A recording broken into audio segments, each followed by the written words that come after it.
Preparing your home to sell is a very important process that can help you attract potential buyers, better buyers, increase your home's value, and facilitate a smoother selling experience, which is what we all want, right?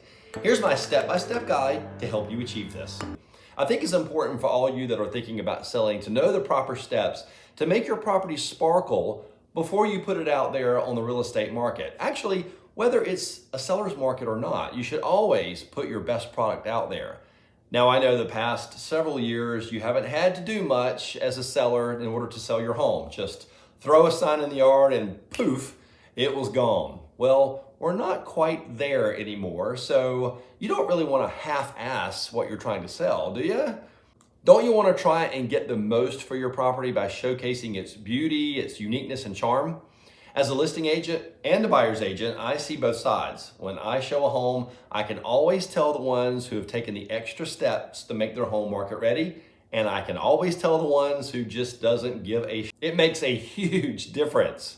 But if you want to sell your best product on the real estate market, here's some tips that I want you to do in order to make your home shine. Number one is clean and declutter, which is sort of, I hope, a no-brainer. Start by thoroughly cleaning your home or have somebody do it for you. Include all of the rooms. Make sure you pay attention to carpets, windows, and appliances. And pay attention to doors, and like cabinet doors where you put your hands. Those tend to get grummy and gringy, and that needs to be cleaned really good. Anywhere you put your fingers and your hands. Also, another place you probably haven't thought about is the kick plate underneath your kitchen cabinets and bathroom cabinets. That gets nasty down there, so make sure that area is clean. Nobody will probably see it, but it'll make you feel better, I'm sure. And go the extra mile. Organize cabinets and drawers and closets because people do look in there. So you want to make sure those are organized and clean and neat as well. Number two is repairs and maintenance. You need to go ahead and address any minor repairs and maintenance issues like fixing leaking faucets, squeaking doors, or cracks in tiles, anything visible. These small fixes can make a big difference in how potential buyers perceive the overall condition of your home.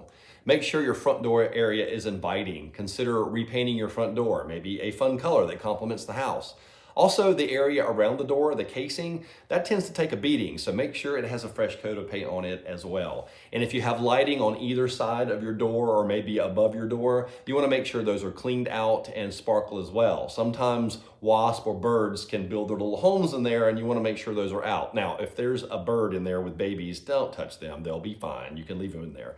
Also, some other things to think about outside is clean out your gutters, fix any fences that may be leaning, pull weeds, and trim shrubbery. Curb appeal is what it's all about, so you want to make sure you do all these things. Now, also notice your outside of your house, and if you have cracks in your foundation, you might want to get that checked out ahead of time. And also, something that always comes up on inspection reports are crawl space issues. So if you have a home that has crawl space, just really ensure that it's dry and clean and debris-free under there. And quite honestly, there's a lot more that goes into it than that, and that's a whole nother topic which I am going to do a video on coming soon, and you'll have that to look forward to. You want to neutralize and depersonalize. That is number three. Consider neutralizing your color palette by repainting walls in neutral shades. Some people can't see past your bold color choices, trust me. A lighter neutral palette will make spaces appear bigger. And for God's sake, if you're going to repaint, please don't use gray. Gray is so 2015 and we need to come up with a different color. There are a million other colors under the rainbow and gray needs to stop. So think about white. White is a good color. Depersonalizing the space by moving personal photos, religious items, strong decor choices. Again, some people can't see past these things. No one wants to see your over-the-top thimble collection on every surface in your house. No offense to you thimble lovers. I love a thimble too because my grandmother was a big-time sewer. Removing these personal items allows the potential buyer to envision themselves living in that space, and that is the goal. Number four is staging, and this is very important. Consider staging your home to showcase its potential. Staging involves arranging furniture and decor in a way that best highlights the features of each room. If you're not able to hire a professional stager, you can use your own furniture to create an appealing layout. Now, it may not be what you like, but remember, you're trying to showcase the best way to arrange the space for the flow. You're appealing to what the buyer might want. Remember that. And a good agent, like myself, can help you stage your home. Number five is lighting. You want to ensure that your home is well lit. So you want to Clean windows. Make sure blinds are open and curtains are pulled back, especially for showings. Replace burnt out bulbs, or make sure all your bulbs are the same color. There is nothing that irritates me more than going into a house and seeing a chandelier with not only different color bulbs, but not even the same type of bulb. And my theory on this is if they can't put the same type and same color in a chandelier, then what else are they not doing that's much, much bigger behind the scenes? So think about that. Consider adding floor lamps or table lamps to areas that lack natural light. Bright spaces feel more inviting. Number 6 is kitchens and bathrooms. Now, these areas often have a big impact on buyers, and I've already mentioned this, but make sure the countertops are clutter-free and clean. And consider small upgrades like replacing outdated fixtures, faucets, and cabinet hardware. And for those who have wood-based cabinets and they're kind of worn in different places, you might want to consider having them professionally painted. Just don't use gray. I'm kidding. You can use gray. So odor control in some spaces can be pretty overwhelming and pretty offensive sometimes. I showed a house recently to some buyers, and the smell or the stench of mothballs was so overwhelming that it almost knocked us down. And I felt like they were trying to cover up something, and I figured out what it was. It was nicotine. They were trying to mask the smell of nicotine, and nicotine's very hard to mask. So you just want to make sure that your area smells really good and eliminate odors. And a really good way to do that is to make sure the carpets and drapes and upholstery are clean, because that tends to hold and trap all those stinky smells. You also want to avoid cooking any strong smelling foods right before showings, and consider using air fresheners or diffusers with a light, pleasant scent in your home. Nobody likes stinky spaces.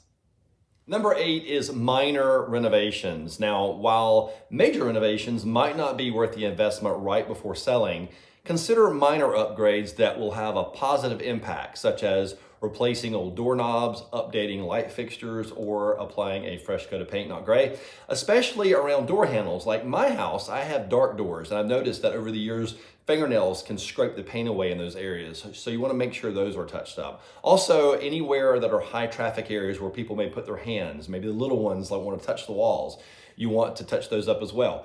Here's a painting tip when it comes to touch-ups. Be very careful when it comes to color, because paint tends to fade even though they say it doesn't. And you want to make sure that when you paint or touch up walls in little areas like that, it matches, because I've seen it done where they do touch-ups and you can see the little splotches all around the room and it looks horrible. So word of warning, if you're going to do that, go the extra mile, paint the entire wall. It'll save you a lot of heartache, I promise. Number 9 is photography and marketing, which is so much fun. High quality photos are crucial for online listings. Consider hiring a professional photographer to capture your home in its best light. Actually, never mind. When you hire me, you get the photographer. I always hire a professional to photograph my listings, and I love doing videos to show the property as well. And we do detailed floor plans. Some buyers are out of state, and a good video shows the good flow and the detailed floor plan, and it helps tremendously.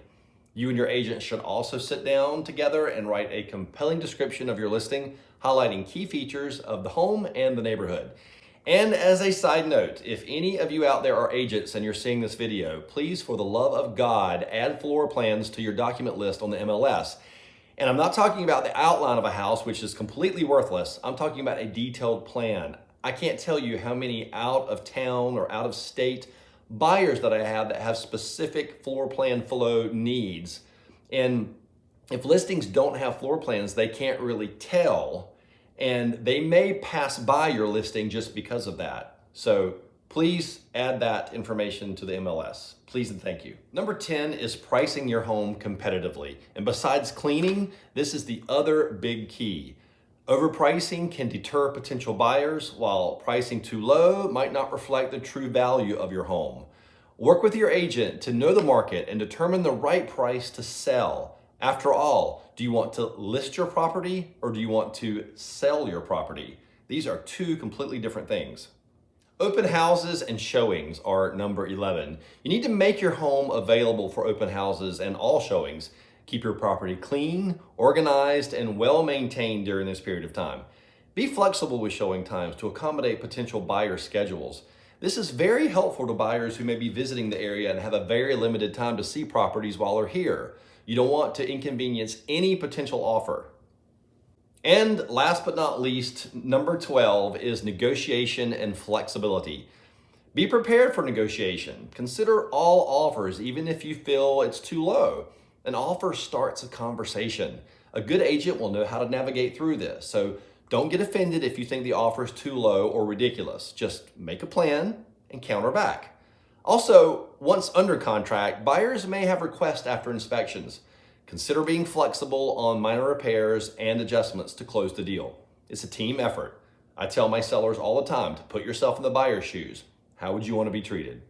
If you want to sell a product and want the best results, then you need to ensure the product is worthy. Doing some prep work before selling is crucial and makes the experience more rewarding for everybody. Remember, first impressions are key, so investing time and effort into preparing your home can pay off for a faster sale and potentially better sale price.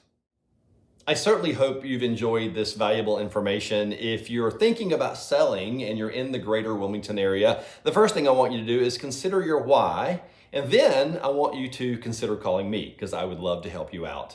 I'll leave you with this. It's always good to put your best effort out there, no matter if it's real estate or your everyday life.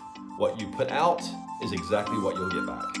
I'm Bill Corbett with Port City Living, and as always, thank you for tuning in, and if someone doesn't have a smile, then give them